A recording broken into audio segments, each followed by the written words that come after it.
अपनी माँ को खा के पैदा कर होता है और एक अपने बच्चे को खा जाता है। ब्रह्मा की सृष्टि में दो बड़े क्रूर योनियां हैं। वो नागिन जैसे ही पहुंचे देख करके एकदम रूप लावण्यता को देख करके मोहित हो जाती हैं। कहती है लाला तू जल्दी से चला जा, क्यों अपने माता पिता को शोकग्रस्त करता है, मेरा नाग जग जाएगा। जबकि नागिन अधिक दुष्ट होती है सांप से, पर वो नागिन जिनको देख करके नागिन भी मोहित हो जाए,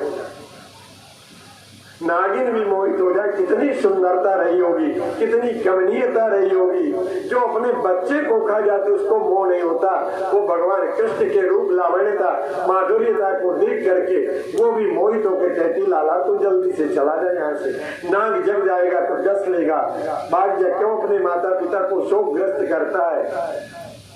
बोले या तो तेरे से कुछ बनता हो तो कर, नहीं जा तो अपने खसन को जगा दे, अपने नाम को जगा दे। इसी के लिए मैं उससे मिलने ही आया।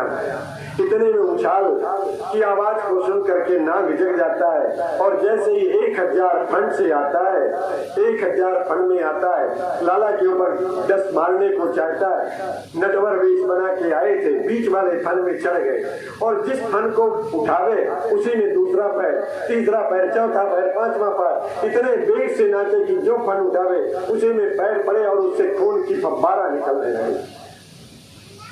काला काला कपड़ा हो, उसमें लाल लाल छींटे हो तो बड़ा सुंदर लगता है। काला कपड़ा हो और लाल छींट हो तो लाल छींट का काला कपड़ा बड़ा प्यारा लगता है, खासकर माताओं को। ठीक भगवान काले काले हैं और नाग के खून की छोटी छोटी बूंदें पड़ गई हैं और भी सुंदरता आ गई है। नाग बड़ी देर तक उसके साथ खेलते रहे। इसके बाद भगवान ने सोचा ये खेल खेलना बड़ी देर का समय को गंवाना है, थोड़ा सा अपने नृत्य को बंद कर देते। इतने में नाग ने अपने पंजर में कस लेता है। जब कस लिए तो भगवान ने अपना शरीर फुला दिया, उसकी नस नस चट चट करके टूट गई। प्राण विहीन होने को आया तो ढीला कर दिया। भगवान बाहर निकले, वो कहने लगा प्रभु मैं जान गया कि तुम कोई साधारण लड़के नहीं हो, मैं पहचान गया आपको। यहाँ नाग ने और नाग पत्नियों ने बड़ी सुंदर स्तुति की है भगवान की। नाग कहता है जिसके पास जो वस्तु होगी वही ना तुमको अर्पित करेगा, जिसको तुमने जो दिया है वही तो चढ़ाएगा। तुमने मुझको जहर दिया है, ये तो तुम्हारा ही कृत्य है ना, तो तुमने मुझको जहर दिया तो मैंने जहर दे दिया। मैं अनजाने में जो मुझसे गलती हो गई है ना क्षमा कर दे। बोले क्षमा उमा की कोई बात नहीं है, तुम यहाँ मत रहो। तो बोले कहाँ जाऊं, अगर बाहर निकलूंगा तो गरुड़ मुझे डस लेगा।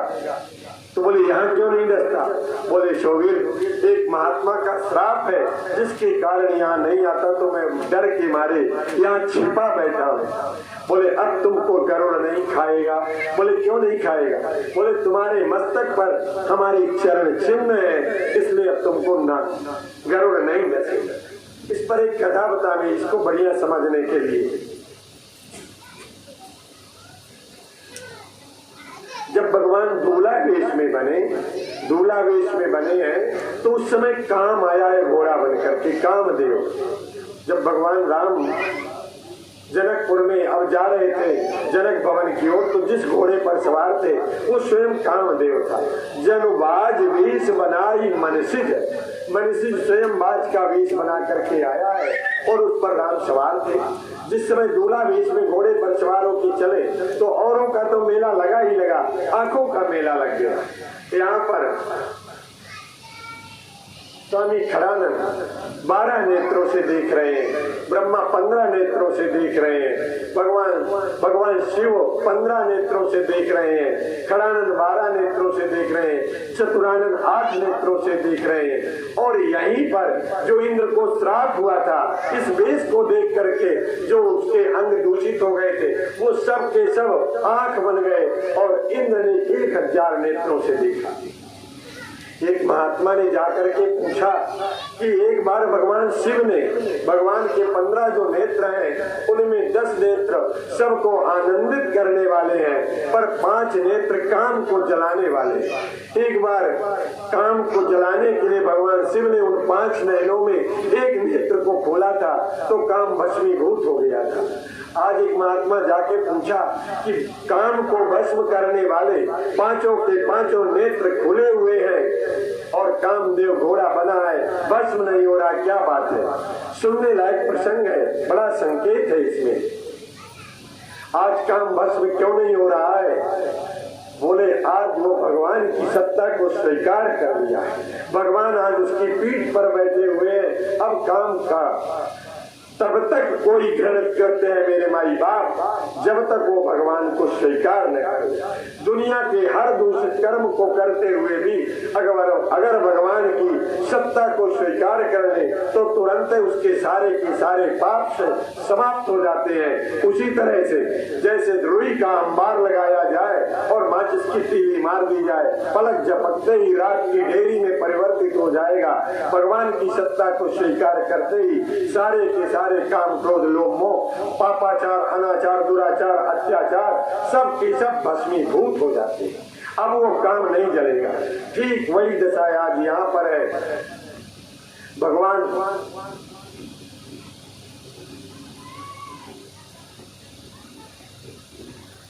राम के वेश को देख करके जब काम को भगवान शंकर के नेत्र नहीं जला पाते हैं, भगवान कृष्ण कहते हैं नाग से, काली से कि काली अब तुम बाहर जाओ, तुम्हारे मस्तक पर मेरे चरण चिन्ह पड़ गए हैं, अब गरुड़ तुम्हारा कुछ न बिगाड़ेगा।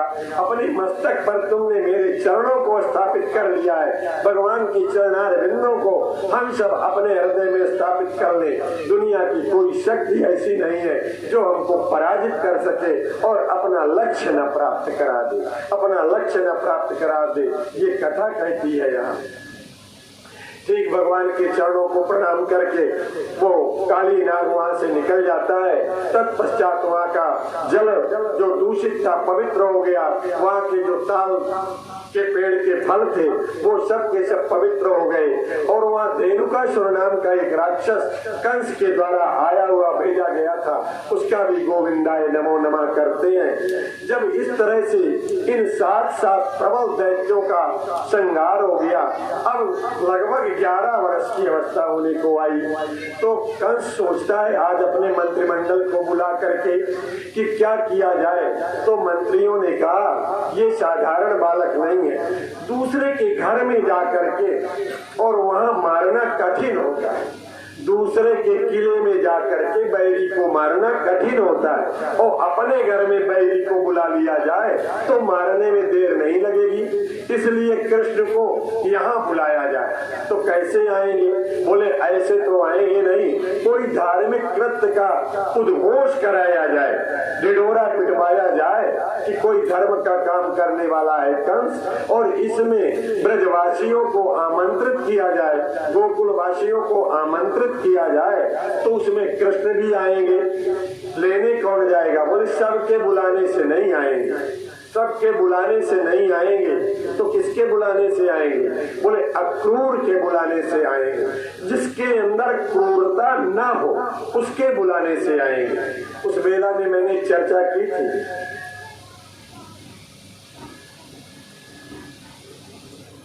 जब कौशल्या बुलाने जाएगी तब भगवान आएंगे। कौशल्या जब बोलन जाई, अरे ठुमुक ठुमुक प्रभु चले अपराई। कौशल्या बुलाने जाएगी तब जाकर के आएंगे, इसलिए अक्रूर को भेजा जाए। ठीक धनुष यज्ञ होगा। ये भगवान शंकर के द्वारा कंस को एक धनुष दिया गया था और ये कहा था कि जब तक ये धनुष नहीं टूटेगा तब तक तुम्हारी मृत्यु नहीं होगी, चाहे तुम जो भी करो, और जो तोड़ेगा इस धनुष को वही तेरा काल होगा। तो वही धनुष यज्ञ इसने भी रख लिया। जाकी जस भवतव्यता तैसे मिले सहाय, जाकी जस भवतव्यता तैसे मिले सहाय, आपने आवे ताई पा ताई धरण ले जाए। वही रचना रच दिया, क्योंकि यहाँ कोई अमर हो ही नहीं सकता।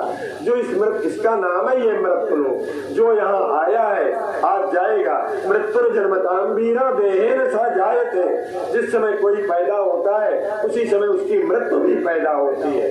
मृत्यु जन्मताम वीरा देहेन सा जायते, देह के साथ मृत्यु भी प्रकट होती है और चोटी को पकड़े रहती है।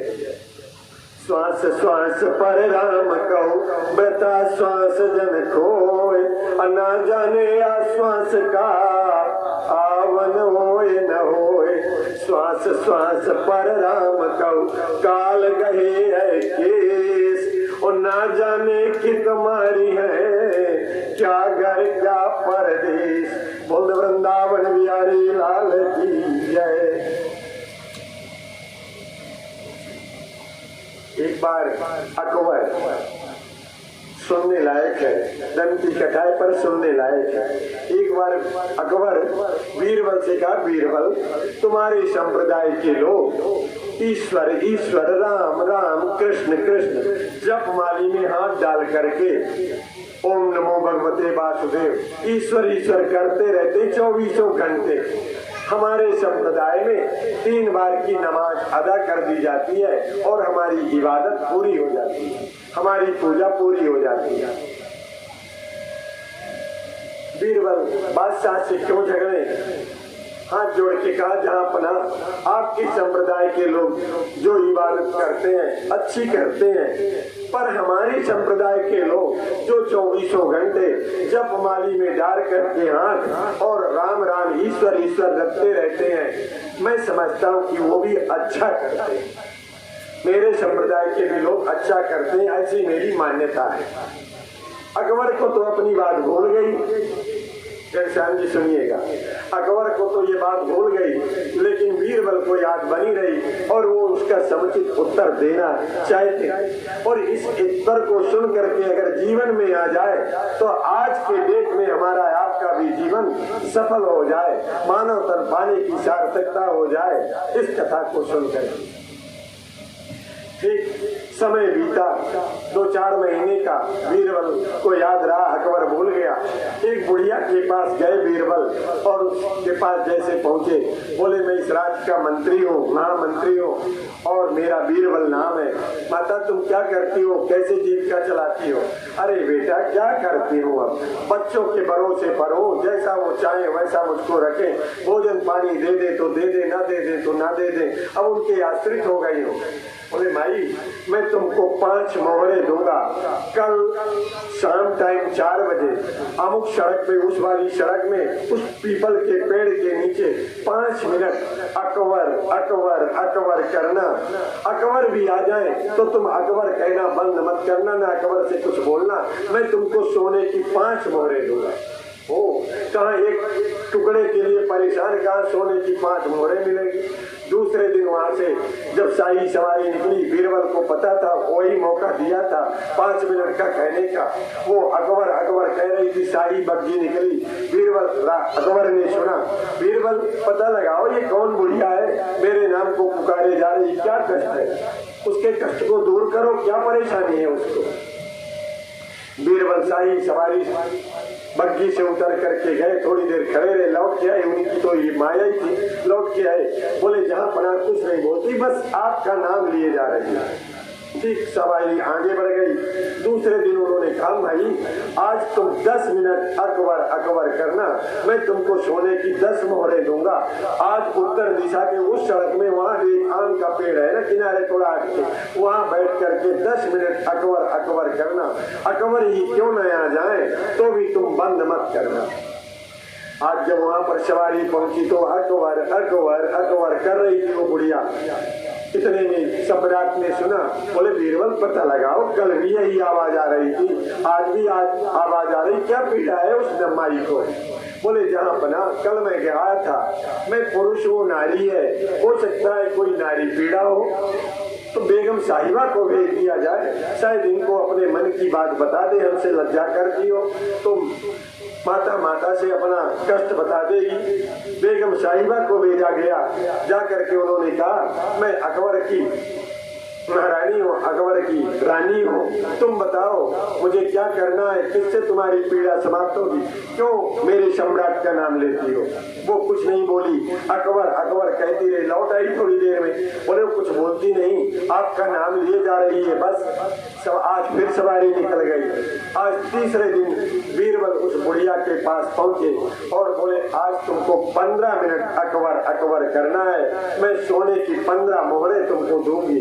दूंगा, लेकिन अगर कहीं सम्राट ही क्यों न आ जाए, अकबर ही क्यों न आ जाए, तो तुम उनकी ओर अपना बोलना तो बंद न करना, उनकी ओर देखना भी नहीं। 15 मोहरे मिलने तो उसको क्या मतलब था सम्राट से। पूरब दिशा के उस सड़क के किनारे जा करके बैठ गई। जब सवारी निकलने को था तब वो अकबर अकबर रटने लगी। सम्राट ने कहा, बीरबल परसों भी ये आवाज आ रही थी, कल भी आवाज आ रही थी, आज भी मेरे को कोई पुकार रहा है, पता लगाओ इसका सही सही क्या मतलब है इसका। बोले, जहाँ अपना परसों मैं गया तो कुछ पता न चला, कल बेगम साहिबा गई तो कुछ पता न चला, तो जब आपके नाम को पुकार रही है तो आप ही क्यों नहीं चले जाते हैं, पूछ लीजिए क्या पीड़ा है उसको, और आप तुरंत दूर कर देना उसकी पीड़ा को।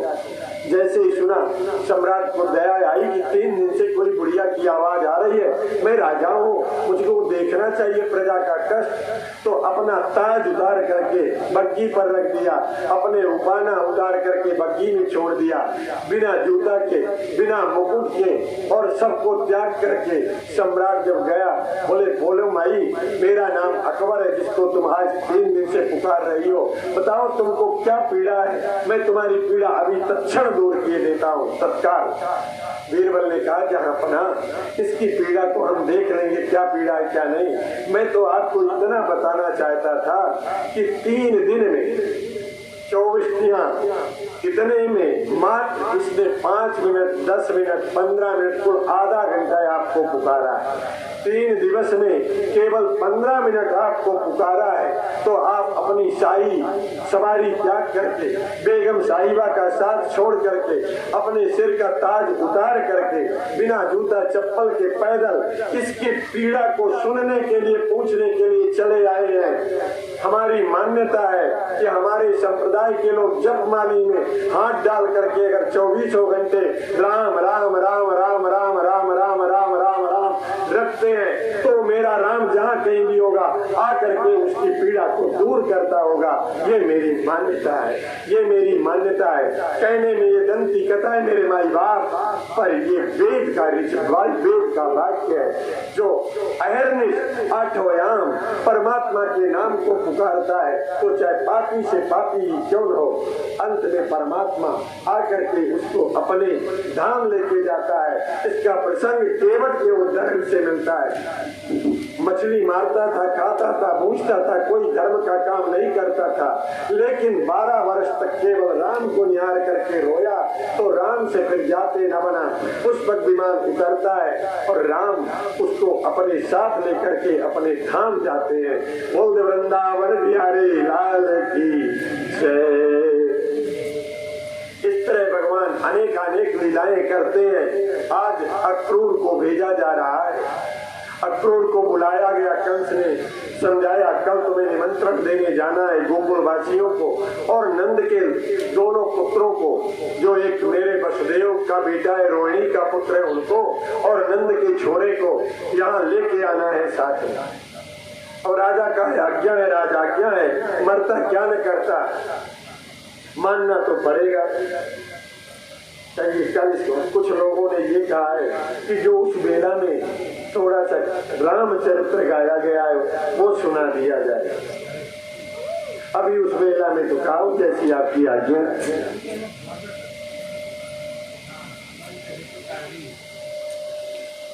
बोल वृंदावन बिहारी लाल की जय। थोड़ा सा कथांतर करता हूँ, क्षमा करिएगा, पर आपको आनंद आएगा। यद्यपि ये विषय कल का है, कल महारानी रुक्मिणी के साथ द्वारिकाधीश का विवाह होगा, तो वह कल इस कथा को कहना चाहिए, पर थोड़ा सा चटनी चटाई गई थी। कुछ लोगों ने मुझको कहा है कि महाराज उसको थोड़ा एक बार और सुना दीजिए, तो आइए वहीं चलते हैं। प्रसंग उस समय का है जब भगवान राम विश्वामित्र के यज्ञ को पूरा करके आज समापन हो गया। तारका का उद्धार करके, जिसको कोई नहीं मार सकता था, उसका उद्धार करने के बाद अब समापन हो गया था। इतने में जनक के यहाँ से एक पत्रिका आती है। जनक की पत्रिका राजाओं के यहाँ नहीं गई थी, केवल महात्माओं के यहाँ गई थी। राजा तो सुन सुन के लिए आए थे। सीता का स्वयंवर है ये सुन कर करके देश देश के भूपति आए थे। किसी को पत्रिका महाराज जनक ने नहीं भेजी। महाराज बक्सर वाले बाबा विश्वामित्र की यहाँ पत्रिका गई थी। महाराज विश्वामित्र कहते हैं राम चलो जनकपुर दिखाया जाए। जनकपुर में महाराज जनक अपनी बेटी का स्वयंवर रचे हुए हैं। बड़े प्रसन्न हुए। जब छोटे थे अयोध्या में तो सुन सुन करके प्रसन्न होते थे। जनकपुरी बड़ी सुंदर है। कहा क्यों सुंदर है? बोले जगदम्बा जाए अवतरी सो पुरबरन की जाए। जहाँ स्वयं साक्षात लक्ष्मी प्रकट हुई हो उस पुर की चर्चा क्या किया जाए। उसकी कोई उपमा नहीं। इतना सुंदर है जनक नगरी हो, इतनी सुंदर है, अनुपमेय। ठीक प्रसन्न चित्त चल देते हैं। जो महाराज जनक के गुरु थी शतानंद, इनकी माता थी अहिल्या। अहिल्या का उद्धार करने के बाद, गंगा स्नान करने के बाद तत्पश्चात अब वेग विदेह नगर नियर आया। विदेह नगर में पहुंच गए और जैसे उस नगरी में पहुंचे सोचा कि कहीं जाने के पहले बिना सूचना दिए किसी के अंतःपुर में घर में प्रवेश नहीं करना चाहिए। तो एक बगीचे में जो आम का बगीचा था उसमें ठहर गए। तब तक खबर जब तक विदेहराज को पहुंची महाराज जनक को, तब तक दोनों भाइयों ने गुरुदेव को पूजन करने के लिए कहा पूजन मिले, फूल मिलेगा, कहाँ बेलपत्र मिलेगा, कहाँ दूर्वा मिलेगी, कहाँ पर इनको ठहराया जाएगा, कहाँ स्नान कराया जाएगा, उसको देखने के लिए, क्योंकि सेवा तो शिष्य को करना है। तो राम लक्ष्मण दोनों ये इस काम में लग गए। इतने में महाराज जनक को पता चला कि बक्सर वाले बाबा महाराज विश्वामित्र जी आए हुए हैं। दो शिष्यों को साथ में लिए हुए, अपने मंत्री को लिया, अपने गुरुदेव शतानंद जी को लिया, अपने और सभासदों को लिया और आकर के जब अभी बाबा अकेले ही थे तो वहां पर पहुंच करके विश्वामित्र जी महाराज के पास जा करके बाबा प्रणाम, इस तरह से नहीं, अरे किन प्रणाम शीस महिलाई, किन अगर किसी का आशीर्वाद चाहिए तो बाबा प्रणाम, डंडा मारने से आशीर्वाद नहीं मिलेगा। अरे किन प्रणाम शीस महिलाई, मुकुट के सहित उनके चरणों पर सिर रख करके महाराज विदेहराज जनक ने विश्वामित्र को प्रणाम किया।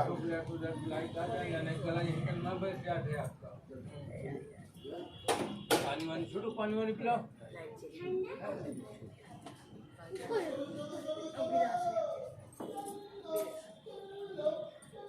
कहिए तो समापन करो। कुछ हमारे मित्र ऐसे आए हुए हैं कथा सुनने के लिए जिनको अभी 25-30 किलोमीटर दूर जाना है।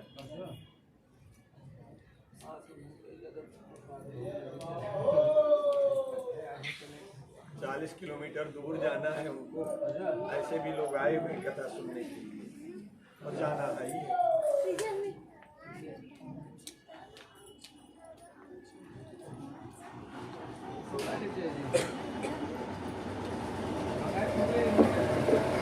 अब देखा जाएगा जो आज्ञा है आपकी सिरोधार्य। जैसे ही प्रणाम किए, गुरुजनों का, महात्मा जनों का, संत जनों का एक ही काम रहता है, बस कोई मिल भर जाए, केवल शैलेंद्र ही भर बैठ जाए तो बस कथा ही सुनाने लगेंगे। तो कथा सुनाने वाले थे विश्वामित्र। कितने में दोनों भाई आ गए। जैसे ही दोनों भाइयों को देखा, लाला लाला थोड़ा सा सामने से हट तो, या तो बैठ जा। इतने में दोनों भाई आ गए। थोड़ा सा जरा सा स्लो करना, सीटी मारना, ज्यादा नहीं, जिसको जानकारी वही एक आदमी टच करे, इसको थोड़ा सा स्लो करना। हेलो,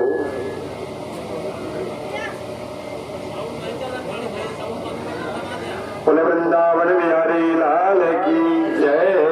हो गया छोड़िए, जाने दीजिए। इतने में दोनों भाई आ गए। उस रूप लावण्यता को देख करके महाराज जनक जैसा ज्ञानी, जो बड़े बड़े ऋषि महर्षियों को ज्ञान सिखाते थे, उन महाराज जनक का ज्ञान जाता रहा। दोनों कुमारों को देख करके तुरंत ही पूछ बैठते, मोह उमड़ आया।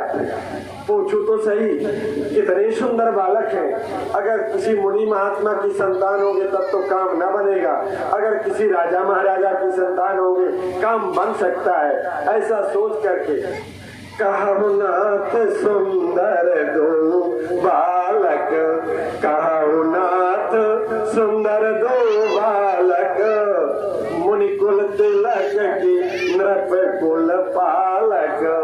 परिचय जानना चाह, अगर राजा के लड़के होंगे तो काम बन जाएगा, अगर मुनि महात्मा की संतान होगी तब तो ना बनेगा। कहो नाथ सुंदर दो बालक। महाराज विश्वामित्र कहते हैं तुम तो योगी राज हो जनक, पहचान लो। और इसके बाद भगवान का असली परिचय देने वाले थे कि भगवान राम ने पलथी पे हाथ मारा, मैं तो कुछ नर लीला करने के लिए आया हूँ गुरुवर, मेरा असली परिचय न बताना। तुरंत ही उन्होंने पैतरा बदला, ये दो नृप दशरथ के जाए, ये दो नृप दशरथ के जाए, और ममित लागी नरेश पठाए। यज्ञ रक्षार्थ महाराज दशरथ के दोनों पुत्र हैं। महाराज जनक सुन करके गदगद हो गए, गदगद हो गए, वाह काम तो बन जाएगा। महाराज चक्रवर्ती नरेश, अयोध्या के नरेश दशरथ के पुत्र हैं, बेटी के योग्य हैं। देखा तो, लेकिन तुरंत ही मन में आया कि बड़े सुकुमार हैं और मेरी प्रतिज्ञा बड़ी कठिन है। मेरी प्रतिज्ञा क्या है? तो जो धनुष पर प्रत्यंचा चढ़ाएगा, तोड़ने की नहीं थी, ये तो बंदी जनों से भूला हो गई थी कि जो कोई तोड़ेगा। महाराज जनक की प्रतिज्ञा थी कि मेरे इस पिनाक पर जो प्रत्यंचा डोरी बांध देगा उसके साथ विवाह कर दूंगा। ठीक, ये तो बड़े सुकुमार हैं। विश्वामित्र ताड़ गए और उन्होंने मन का संदेह दूर किया। एक ही बाण में ताड़का को मारा है। वो बड़े बलशाली हैं। ताड़का जो इतने दिनों से सबको परेशान किए हुए थी, उसको इतना सुकुमार बालक एक ही बाण में मार दिया। सुन करके महाराज जनक को थोड़ा सा विश्वास आ गया, अब तुम बाबा बगीचा में नहीं ठहरोगे तो कहाँ ठहरेंगे? ले जाते हैं और महाराज जनक जानते हैं कहाँ ठहराते हैं इनको, अपनी बिटिया के कक्ष में ठहराते हैं। बिटिया के कक्ष में कोई पराये पुरुष को इतना जल्दी नहीं ठहरा सकता, लेकिन महाराज जनक विश्वामित्र और राम लक्ष्मण को ले जा करके सीता का सदन का नाम था सुंदर सदन, सुख सदन, जहाँ पर केवल आनंद ही आनंद है, उस सदन में जाके रोका और अपनी बिटिया से कहा, बेटी तुम 4-6 दिन के लिए अपनी माँ के कक्ष में चली जाओ, हमारे यहाँ बड़े उच्च कोटि के अतिथि आए हैं, तुम्हारे माल में मैं उनको वास दूंगा। ठीक वहाँ ठहरा दिया गया। जो साथ में सभासद आए थे, कुछ और आए थे, सेठ महाजन आए थे, सब के सब अपने अपने घरों में, पूरे जनक नगर में बीछी जैसा डंक चढ़ गया हो कि महाराज जनक के भवन में 2 सुंदर बालक आए, अद्वितीय बालक आए हैं, जिनको देखने के लिए पूरे घर में, पूरे राजमहल में नहीं, पूरे जनक नगर में केवल राम लक्ष्मण की चर्चा है। दोपहर होने को आया, न किसी के घर भोजन नहीं बना, बस उनके रूप माधुरी की, उनके रूप लावण्यता की चर्चा घर घर में हो रही है। सब दाना पानी भूल गए। दोपहर का समय बीता। विश्राम के बाद विश्वामित्र जी महाराज के पास एक ही काम था, भगवान की कथा सुनाना, कोई पावन चरित्र सुनाना। तो अब वहाँ किसको सुनाए? तो 2 शिष्य मिले, राम और लक्ष्मण, उन्हीं की कथा उन्हीं को सुनाने लग गए। लक्ष्मण का मन न लगा। भगवान राम से कहते हैं, गुरुदेव थोड़ा सा कथा का विश्राम कर दीजिए, आज जब से आया हूँ कथा तो सुन रहा हूँ, कुछ और वार्ताएं हो जाए। बोले क्यों? बोले लक्ष्मण का मन नहीं लग रहा है। तो लक्ष्मण का मन कहाँ लग रहा है राघव, बता दो। तो भगवान राम कहते हैं, अरे लखन हृदय लालसा विषेखी। कोई अंतर मत मानिएगा कि कहाँ की कथा कहने लगे, उन्हीं की कथा, थोड़ा आनंद लीजिए, मन आपका प्रफुल्लित हो जाएगा, विश्वास दिलाता हूँ। लखन हृदय लाल साया विषेखी, और जाई जनक पोरे आओ देखी। महाराज लक्ष्मण छोटेपन से विजयनगर की चर्चा सुनते थे, तो इनका मन कथा सुनने में नहीं लग रहा है। अगर आपकी आज्ञा हो तो मैं लक्ष्मण को लेकर के जाऊं और नगर दिखा ले आऊं। महाराज विश्वामित्र कहते हैं, राम इसके पहले क्या तुम जनकनगर आए थे, विजयनगर आए थे? बोले आया तो नहीं था। तो बोले फिर तुम क्या दिखाओगे? खाक दिखाओगे? गाइड का काम तो वो कर सकता है जो उस नगर को घूमा फिरा हो, वो किसी को गाइड कर सकता, तुम क्या गाइड करोगे? तुम क्या दिखाओगे? बोले मत जाने का मन तो मेरा भी हो रहा है, अगर आपकी आज्ञा हो जाए तो मैं दिखा लाऊं। यहाँ दोनों अर्थ निकलते हैं, इनको दिखा भी लाऊं, मैं देख भी आऊं। जोराओ रे अनुशासन पावो, नगर दिखाए तुरंत लई आओ, नगर दिखाए तुरंत लई आओ।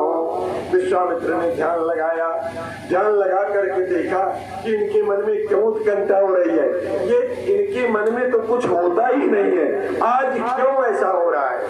तो देखा कि इनके मन में नहीं, पूरे जनक नगर के निवासियों के मन में इन्हीं की चर्चा चल रही है, उनको देखने की लालसा है। महाराज विश्वामित्र कहते हैं, जाई देखिया बहु नगर सुख निदान दो भाई, कराओ सफल सबके नयना सुंदर बदन दिखाए। सुंदर नेत्रों अपने रूप का दर्शन करा करके राम जनकपुर वासियों के नेत्र सफल कर दो। मेरे माई बाप, इन आंखों की सफलता तब है जब भगवत दर्शन हो, हाथों की सफलता तब है जब ये कुछ दान करें, चरणों की सफलता तब है जब तीर्थ यात्रा करें, और आत्मा की सफलता तब है जब भगवान का साक्षात्कार करें। ठीक जाके राम दिखा दो इनको, अपना दर्शन करा, अपने रूप लावण्यता को पान करा करके उन्हें मंत्रमुग्ध कर दो।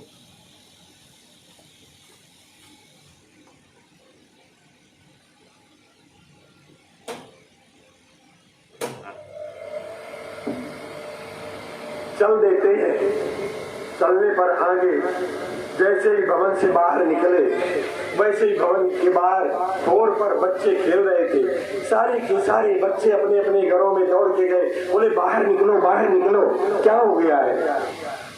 कोई तूफान आ गया क्या?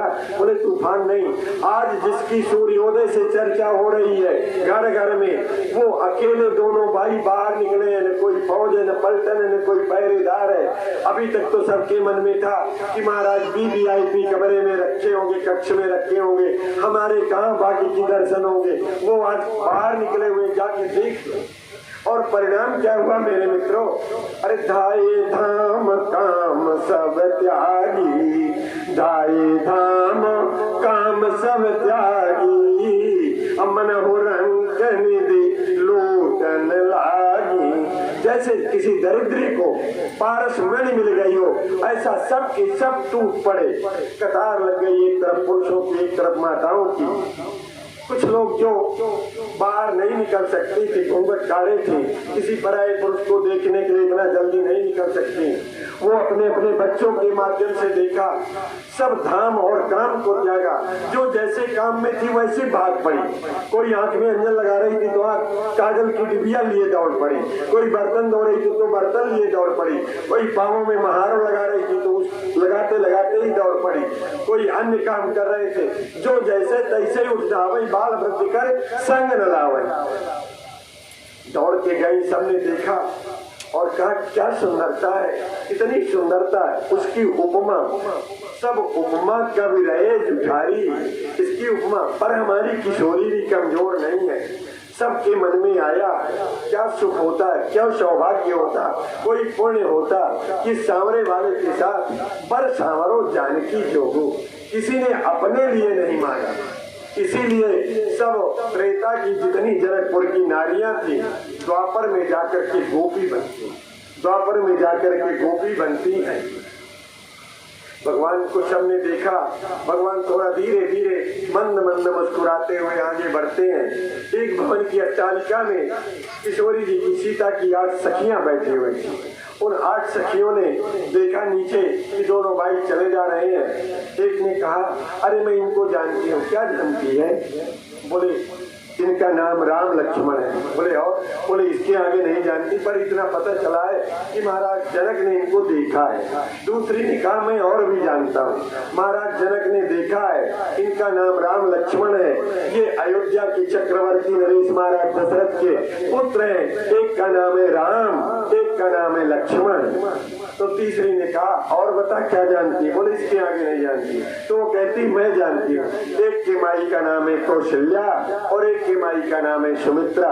लक्ष्मण ने कहा राघव देखो थोड़ा, कोई लगता है अपने परिचय वाला बैठा है। बोले नहीं, इसीलिए तो मैं आया हूँ, पता नहीं कोई बात पड़ जाए तुम बाण उठा लो, इसलिए उधर मत देखो। थोड़ा एक पैर भी अभी आगे नहीं बढ़े कि अन्य सखियां कहने लगी क्या सौभाग्य होता हम लोगों का कि इसका विवाह राजा अपनी प्रतिज्ञा त्याग करके सीता का विवाह इस बड़े वाले के साथ सामने वाले के साथ कर देते। चौथी आठवीं सखी कहती है विश्वास पर रहा, मेरा विश्वास कहता है कि सीता का सौभाग्य यही है। ब्रह्मा ने हर लड़की का कोई न कोई सौभाग्य बनाया है, मेरा विश्वास है कि सीता का सौभाग्य यही है। बोले ये तो बड़े सुकुमार हैं, कैसे धनुष चढ़ाएंगे? राजा अपनी प्रतिज्ञा नहीं तोड़ेगा। बोले प्रतिज्ञा न तोड़े पर तू जान ले, इन्होंने एक ही बाण से ताड़का जैसी राक्षसी का उद्धार कर दिया, अपने चरण रज से अहिल्या जैसी नारी का उद्धार कर दिया। ये निश्चित ही धनुष में प्रत्यंचा चढ़ाएंगे और सीता का विवाह इनसे होगा, तो विश्वास में रहे। इतना कह करके आगे बढ़ते हैं। कुछ लड़कों ने भी यहाँ विरोध किया है और अपने अपने घरों में ले आए हैं। इसके बाद आज की रात बीती, दूसरे दिन भगवान जाते हैं नित्य क्रिया करने के बाद पुष्प वाटिका में गुरुदेव के पूजन करने के लिए फूल लेने के लिए, और उधर आज महारानी सुनैना ने कल अब धनुष यज्ञ होगा, इसलिए कुल परंपरा रीत के अनुसार कुल देवी का पूजन करने के लिए, गौरी पूजन करने के लिए पुष्प वाटिका में अष्ट सखियों के साथ महारानी को भेजा है, सीता को भेजा है। आकर के स्नान करती, बड़ा सुंदर सरोवर है, इस सरोवर में स्नान करती हैं। एक कथाकार एक बढ़िया गीत गाया करते हैं, उस तरह तो मुझसे नहीं बनता, पर सुनिए। स्नान करने के बाद सिया मांग रही अवध को राज, सरयू नहाने को, सिया मांग रही अवध को राज, सरयू नहाने को, रानी कौशल्या जैसी सास सिया मांगे, रानी कौशल्या जैसी सास सिया मांगे, ससुर चक्रवर्ती महाराज सरयू नहाने को, देवर लखन देवर भरत लखन रिपुशोधन, देवर भरत लखन रिपुशोधन, अरे मांगे स्वामी राम रघुराज, सरयू नहाने को, सिया मांग रही अवध को राज, सरयू नहाने को। स्नान करके जाती हैं माँ गौरी के पास, पूजन करती हैं। पूजा करते करते कैसे पूजा करती हैं सुनिएगा। अरे पूजा की में अधिक अनुरागा, बड़े प्रेम के साथ, अनुराग के साथ। क्यों अनुराग के साथ? मिलही न रघुपति बिन अनुरागा, परमात्मा बिना अनुराग के नहीं मिलता मेरे भाई। इसलिए सीता ने अनुराग के साथ पूजा की। पूजा की में अधिक अनुरागा, फिर थोड़ा आंखों में आंसू भर करके पार्वती की ओर देख करके कहा माँ तुमसे कुछ छिपा नहीं है, तुम जगत जननी हो, तुम मुझको नख से सिख तक देख लो और मेरे अनुरूप मेरा दुल्हा चुन लो। निज अनुरूप सुभग वर मांगा, निज अनुरूप सुभग वर मांगा। इधर पूजा चल रही थी और उधर भगवान राम पुष्प वाटिका में जब पहुंचे तो पराये की वाटिका में जाकर दूसरे के लगाए हुए पेड़ के फूल फल नहीं लेना चाहिए जब तक उसकी अनुमति ना हो। सोचा मालियों से पूछ लो, मालियों से पूछे गुरुदेव के लिए पूजन के लिए फूल ले लो। मालियों ने कहा ना, बगिया के अंदर जा नहीं सकते हो। लक्ष्मण को थोड़ा क्रोध चढ़ा, जानते नहीं हो कौन हो? बोले मेरे महाराज के अतिथि हो, पर मैं जाने नहीं दूंगा, चाहे लक्ष्मण भैया तुम बाण ही क्यों न मार दो। क्यों नहीं जाने दे रहे हो? तो जब तुम जानते हो कि मैं बाण मार दूंगा तो क्यों नहीं जाने दे रहे? बोले कोई कारण होगा तब तो भैया नहीं जाने दे रहा हूँ। क्या कारण? बोले जब तुम अपने गुरुदेव के साथ परसों आ रहे थे, गंगा के आगे जब आए तो एक पत्थर की शिला पड़ी थी, उसमें तुम्हारे भाई का चरण छू गया तो क्या हुआ था? बोले मैं उसका प्रत्यक्ष गवाही हूँ, वो शिला नारी बन करके उड़ गई थी। बोले इसीलिए तो नहीं जाने दूंगा, इसीलिए तो नहीं जाने दे रहा हूँ। क्यों नहीं जाने दे रहे हो? बगिया बिच जान न देयो राम जी बिनती सुनो, बगिया बिच जान न देयो राम जी बिनती सुनो। क्यों न जाने दोगे? क्या कारण है? बोले पग पर सत उड़ गई शिला थी, पग पर सत उड़ गई शिला थी, कर कर पर सत बिटप उड़ी गई है राम जी बिनती सुनो, बगिया बिच जान न देयो राम जी बिनती सुनो।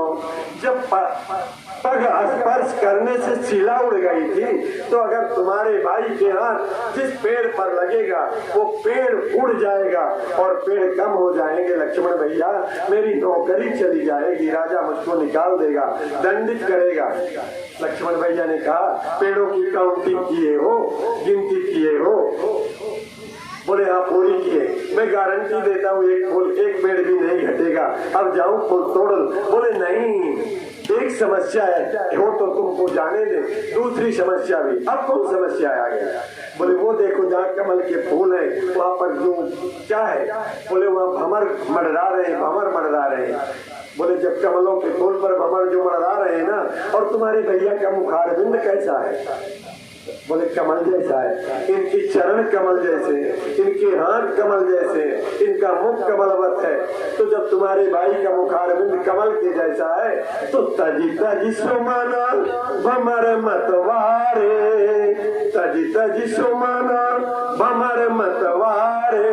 और तुम्हारे भाई के ऊपर अरे मुखमंडल मड़ रही है राम जी बिनती सुनो, बगिया बिच जान न देयो राम जी बिनती सुनो।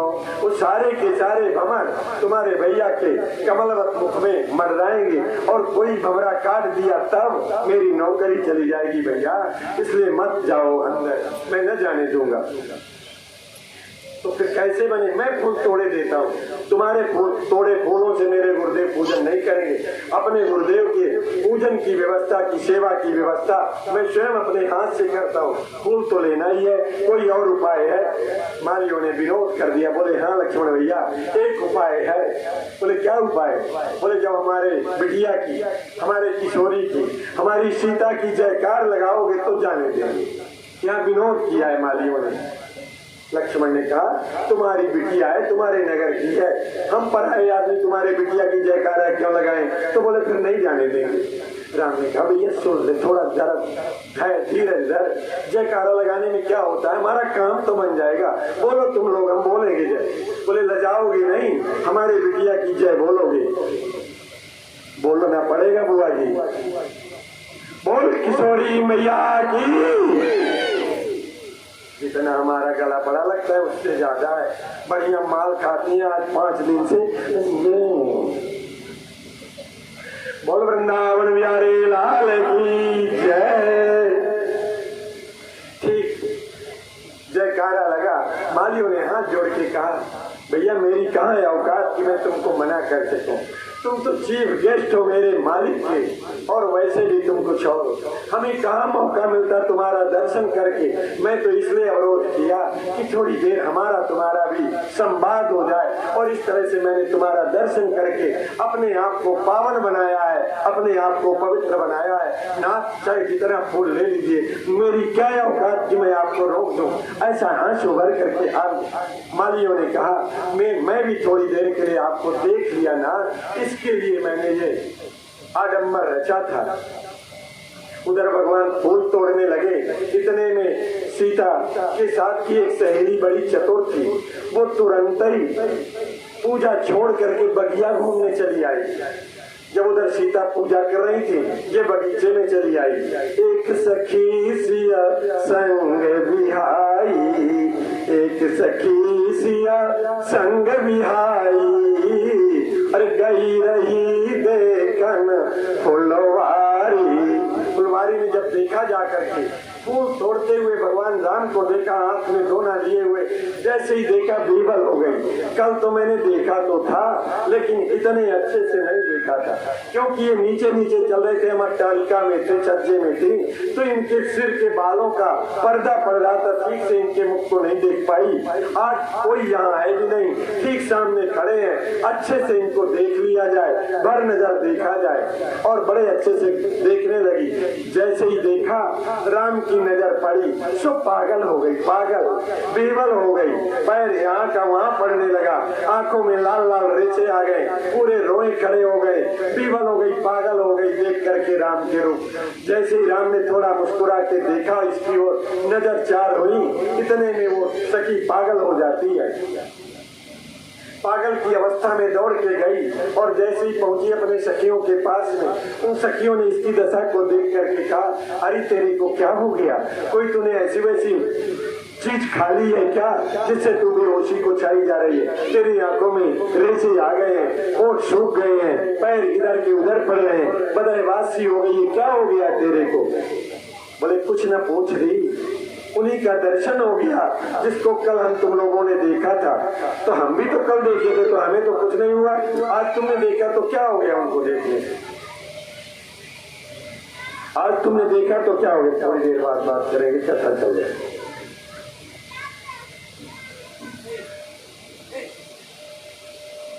बोले अगर देखा भर होता तो कुछ ना होता रे।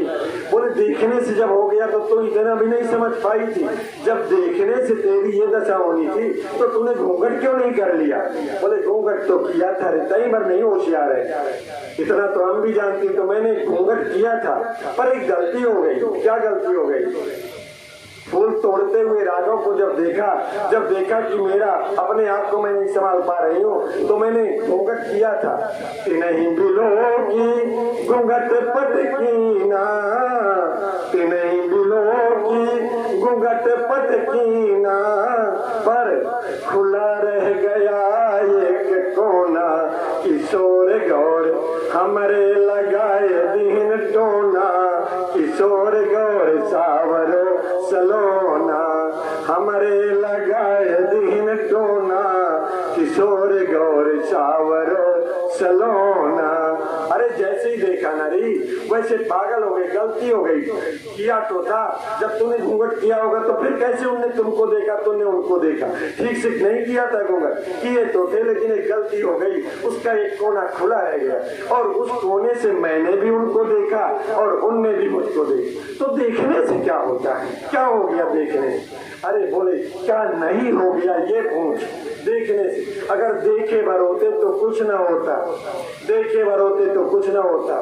मृदु मुस्काय देखी रघुनंदन, जब वो थोड़ा सा मंद मंद तिरछी नजर करके मुस्कुरा करके देखा नरी, मृदु मुस्काय देखी रघुनंदन, तो जो बचारा हो गया जो कछु होना, किशोर गौर हमरे लगाए दीन टोना, किशोर गौर सावरो सलोना, हमरे लगाए दीन टोना, किशोर गौर सावरो सलोना।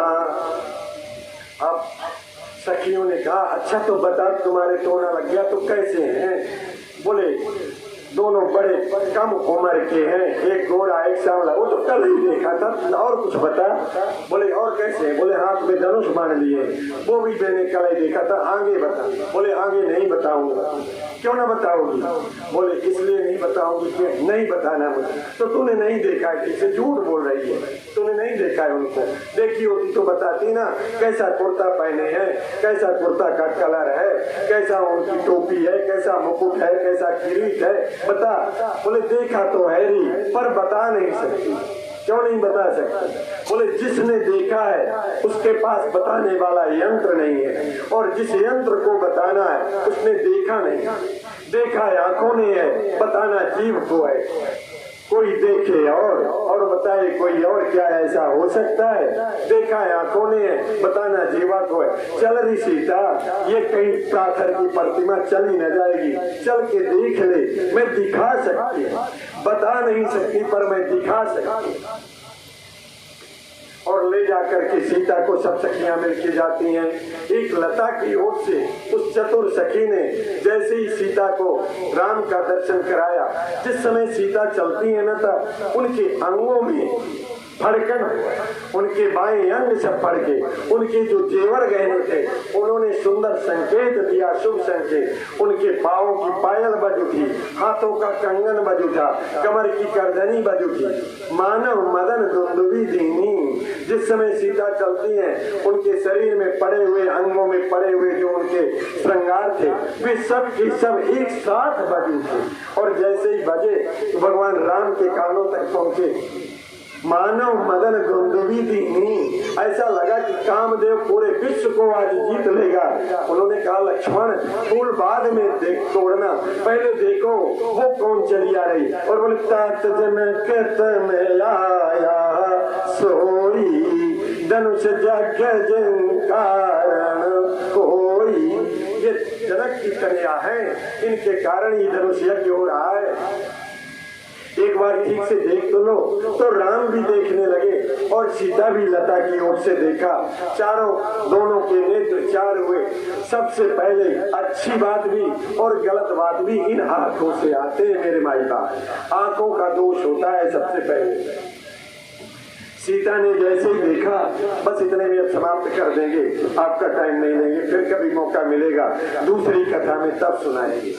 बोल वृंदावन बिहारी लाल की जय। सीता ने देखा और देख करके आंख बंद करके कहती है, तो ही राखों में पियरवा कवन विधि से हो, कवन विधि से। कहाँ रखूं तुमको, कहाँ स्थान दो रखो? तुम्हारी स्वरूप लावण्यता को देख करके मैं कहाँ ठहराऊं तुमको? नैन बीच राखो तो ही मोरा तरसे। अगर मैं आंखों में रख लूं तो मेरा हृदय रो रहा है।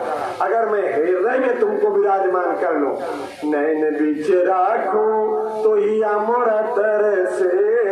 ओ हियरा मेरा को नयन बरसे, तो ये राखो मैं सजनवा कवन विधि से हो, कवन विधि से। और आंखों के मार्ग से हृदय में ले जाकर सीता ने बैठा लिया और आंख बंद कर लिया। बस यही हम सबको भी करना है। इन नेत्रों से इस सुंदरता बाकी जाकी का परमात्मा का दर्शन करके अपने इष्ट को अपने हृदय में विराजमान कर ले और आंख हमेशा के लिए बंद हो जाए। अब कभी वो निकल न पावे। और जिसके हृदय में फिर वो धनुष बाण ले करके मुरली बजाते हुए मंद मंद मुस्कुराते हुए बैठ जाता है ना, उसका ये जीवन धन्य हो जाता है, उसका जीवन पावन हो जाता है, उसका ये मानव तन सार्थक हो जाता है। कथा ये कहती है मेरे भाई, हम भी यही करें, हम भी हमारे हृदय में भी मेरे परमात्मा का वास हो जाए। यही कथा का सार है। बोल वृंदावन बिहारी लाल की जय। आज इतने में ही संतोष करते हैं। कल अक्रूर के साथ में जाएंगे मथुरा, वहां पर कुबलिया पीढ़ हाथी मुष्टिक और चाणूर का उद्धार करेंगे। तत्पश्चात कंस का उद्धार करेंगे, अपने मानियों को सांत्वना देंगे। पर वो कंस की जो पत्नी थी, जरासंध की बेटियां थी, अस्ति और प्राप्ति नाम था, वो जाके जरासंध को भड़काएंगी, युद्ध करने के लिए आएंगे।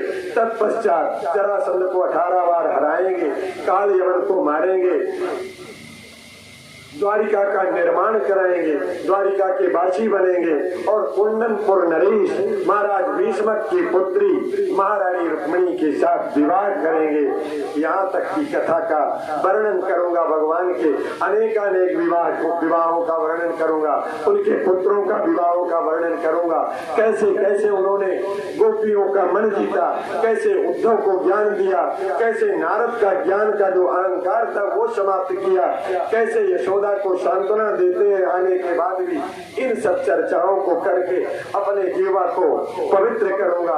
आप भी समाएंगे, कानों को सुन करके तृप्त करके अपने मानव जीवन को सार्थक करेंगे। आज इतने में ही संतोष करते हैं। बोले वृंदावन बिहारी लाल की, श्रीमद् भागवत महापुराण की जय। आरार्तिक्यं समर्पयामि।